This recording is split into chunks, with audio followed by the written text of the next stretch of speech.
ಒಂದು ಮಹಿಮೆ. ರಾಯರು ರಚನೆ ಮಾಡಿರುವಂತಹ ಗ್ರಂಥಗಳ ಒಂದು ಮಹಿಮೆ.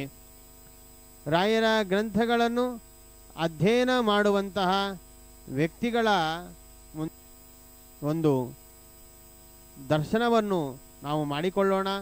ಆರಾಧನೆಯ ವಿಶೇಷ ರೀತಿಯಾಗಿರುವಂತಹ ರಾಯರ ಕೃಪೆಯನ್ನು ಪಡೆಯಲಿಕ್ಕೆ ಪ್ರಯತ್ನ ಮಾಡೋಣ. ಭವ್ಯವಾಗಿರುವಂತಹ ಲವಲೇಶವೂ ಕೂಡ ಸಂಶಯವಿಲ್ಲ. ಅಂತಹ ರಾಯರ ಭವ್ಯವಾಗಿರುವಂತಹ ಸುವರ್ಣದ ರಥ ಮಧ್ಯಾರಾಧನದ ಪ್ರಾತರ್ ರಥೋತ್ಸವ ಸಿದ್ಧವಾಗಿದೆ. ಆ ಮೇಲೆ ಇರುವಂತಹ ರಥ ಭವ್ಯವಾಗಿರುವಂತಹ ಅನೇಕ ಪುಷ್ಪಗಳಿಂದ ಅಲಂಕೃತವಾಗಿದೆ. ಬಿಳಿಯಾಗಿರುವಂತಹ ಪುಷ್ಪಗಳು, ಕೆಂಪಾಗಿರುವಂತಹ ಪುಷ್ಪಗಳು. ಆ ರಥಕ್ಕೆ 2 ರೀತಿಯಾಗಿರುವಂತಹ ಅಶ್ವಗಳಿವೆ. ಅಶ್ವವನ್ನು ಓಡಿಸುವಂತಹ ಸಾರಥಿ ಇದ್ದಾನೆ. ಇಂತಹ ರಾಯರ ಭವ್ಯವಾಗಿರುವಂತಹ ರಥೋತ್ಸವವನ್ನು ನಾವೆಲ್ಲರೂ ಕೂಡ ಕಣ್ತುಂಬಿಸಿಕೊಂಡು ವೀಕ್ಷಣೆ ಮಾಡಿಕೊಳ್ಳೋಣ. ರಾಯರ ಒಂದು ಅನುಗ್ರಹ ಇದ್ದಿಲ್ಲ ಅಂತಾದರೆ ಹರಿದಾಸರು ಹೇಳುವಂತೆ ಸುರಪನಾಲಯದಂತೆ ಮಂತ್ರಾಲಯ. ಇಂದ್ರನ ಯಾವ ರೀತಿಯಾಗಿ ಒಂದು ಸ್ವರ್ಗಲೋಕವಿದೆ, ಆ ಸ್ವರ್ಗಲೋಕಕ್ಕೆ ಸಮವಾಗಿರುವಂತಹದ್ದು ಈ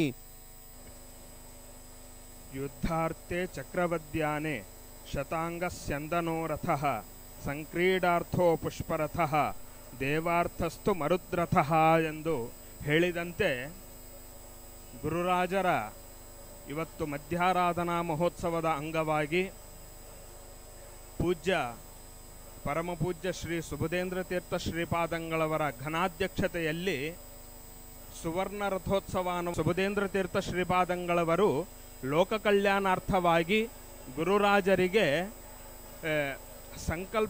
ಗುರುರಾಜರಿಗೆ ರಥೋತ್ಸವವನ್ನು ಮಾಡ್ತಾ ಇದ್ದಾರೆ.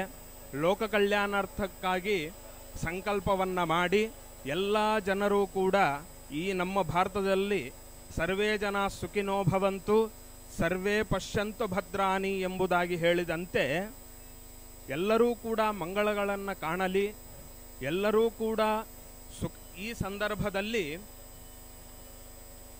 ಗುರುರಾಜರು ರಥದಲ್ಲಿ ಕುಳಿತು ಎಲ್ಲ ಭಕ್ತಜನ ಸಮೂಹವನ್ನು ಉದ್ದೇಶಿಸಿಕೊಂಡು ಯಾವ ಜಾತಿ ಮತ ಭೇದ ಇತ್ಯಾದಿಗಳು ಇಲ್ಲದೆ ಕೇವಲ ತನ್ನ ಭಕ್ತರಿಗಾಗಿ ಮಾತ್ರ ಗುರುರಾಜರು ರಥದಲ್ಲಿ ಕುಳಿತು ಎಲ್ಲರನ್ನ ಅನುಗ್ರಹಿಸ್ತಾ ಇದ್ದಾರೆ.